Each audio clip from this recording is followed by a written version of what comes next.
Hello, we're continuing now, still with Chapter 6, moving into our second section, and we're going to look more at Piaget's stages. Remember, last time we got through the first of his stages, the sensory motor. The next stage is the pre-operational stage. It's at this stage that symbols first appear, and we also begin to get a primitive level of reasoning. This stage lasts about from age 2 to about 7 years. Note that this complements Luria's theory again of brain development, with those secondary areas of the parietal, occipital, and temporal lobes also maturing beginning at around age 2, although in Luria's theory the maturation range goes up to about age 10. Now, one of the key characteristics of this time is that children begin to use symbols, things that stand for other things. This includes auditory symbols, which are words, and visual symbols, which include things like logos and letters. We're going to illustrate this by looking at how scribbling progresses. We'll begin with a scribble. Next, we may have our scribble and we may name it. Our skills will improve so that we can begin to make representational drawings that are recognizable for what they are. Some children engage in writing. A child may make marks on a paper. They will then bring the paper to an adult so that the adult can tell them what they have written.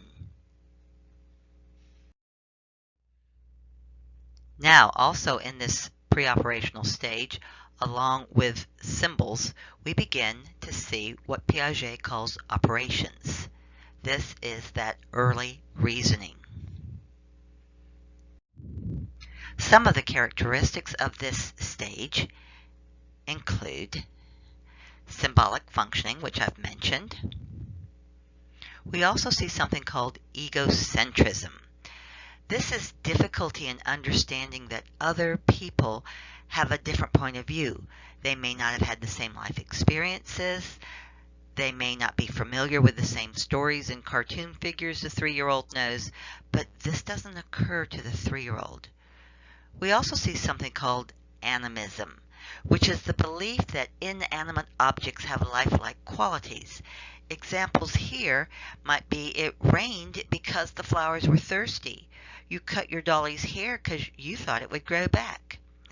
Something that emerges around age 4 is the barrage of questions. And of course, the most common question is why? Now, the next stage is the concrete operational stage. Remember, we were just at the pre-operational stage.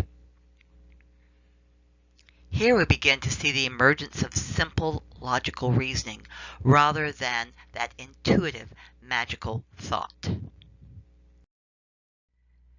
This third stage begins about age 7, develops until about age 11.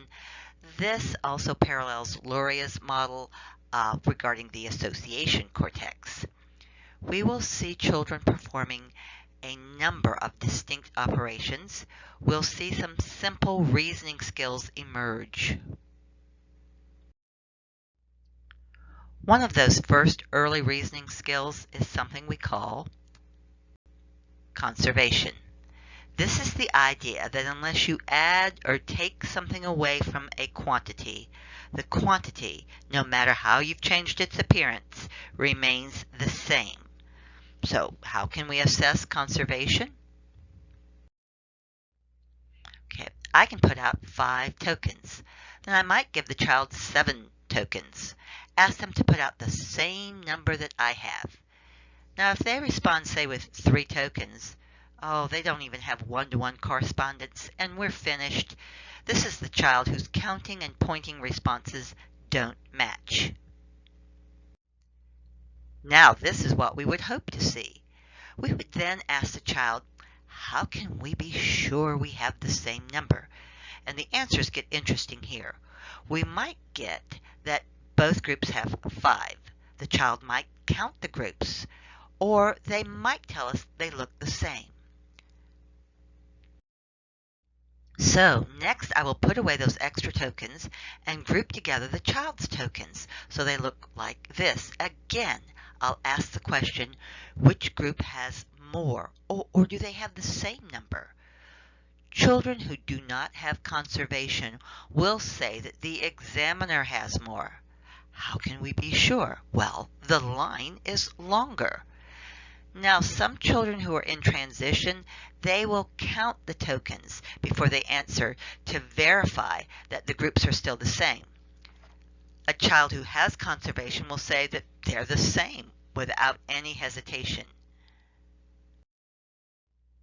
We can do the same task by spreading out the child's tokens, and we can get similar types of responses.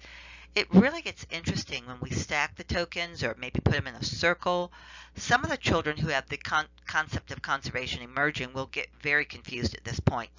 But you try this task, say, with an 8-year-old, they will roll their eyes at you, and they may go on to patiently explain that unless you add one or take one away, the number will remain the same. The physical arrangement does not affect the count. Now, we also develop conservation for other concepts like weight. Which weighs more, a pound of feathers or a pound of lead? Okay, volume or liquid, length, area, and there are probably some other concepts that I've neglected to add here. These understandings, by the way, emerge at different times. Now, along with conservation, another concept that emerges at this time is seriation. That means putting things in order, recognizing patterns. Now, preschool and kindergarten teachers spend a long time teaching and reinforcing the understanding of seriation. Often, if you go into one of their classrooms, you'll find a prominent, oversized calendar. It's the focus of circle time. It may have the even days with a picture of a pumpkin and the odd days with a picture of an apple. That's an ABAB pattern. Next month, we might do an ABC or an AAB pattern. Now, this is an example of another common type of seriation pattern. We also get to practice our cutting and our very important gluing skills on this activity. You may laugh, but gluing requires us to estimate. Too little, it won't stick to the paper, and too much glue, ew. Now, along with conservation and seriation, we also have classification. Here we ask the child to put those things that are alike together. Typically, we find that young children can only sort on one criterion: the color, the shape, the size. Older children can sort on more than one criterion. A classification task that you are familiar with comes from Sesame Street. One of these things is not like the other. One of these things is not the same. Now, another concept that's going to emerge during this concrete operational stage is reversibility. The idea that you can deflate your beach ball and then later you can put more air into it and you have your beach ball again. Or you can flatten a ball of clay to make a pancake and then later restore it to a ball. Transitivity is the understanding of how 3 or more things can be related, most easily and typically illustrated by the formula: if A is greater than B and B is greater than C, what is the relationship between A and C? The last of Piaget's stages is the formal operations stage. It is at this point that we begin to be able to reason in a logical, abstract manner. Formal operations may begin to emerge around age 11. This is associated with Luria's theory of when the prefrontal lobe begins to develop. At this time, we're able to engage in hypothetical situations, abstract possibilities, logical reasoning, and thinking. Now, there are some real differences in those of us who attain this level of thinking, and not everyone does. We see the re-emergence of egocentrism. It's seen primarily in adolescence. It's marked by the feeling that they are being viewed and judged by others. That's the imaginary audience. They often construct a personal fable, that is, they feel unique and invincible. This is often associated with risky behavior. I can speed because I have superior reflexes. Or we can engage in unprotected sex because venereal disease and pregnancy, those things happen to other people. How does Piaget and education mesh together? Well, he will tell teachers to facilitate rather than doing direct teaching. He's going to encourage ongoing assessment, and you basically turn your classroom into a setting of exploration and discovery. Evaluating Piaget's theory, looking at his contributions, no question. The biggest single contribution from Piaget is that he provided us a new way to look at children. It's that idea that children think in a qualitatively different manner from adults. But we also have some criticisms of Piaget's theories. His timing of when different concepts emerge, that doesn't bear up under scrutiny.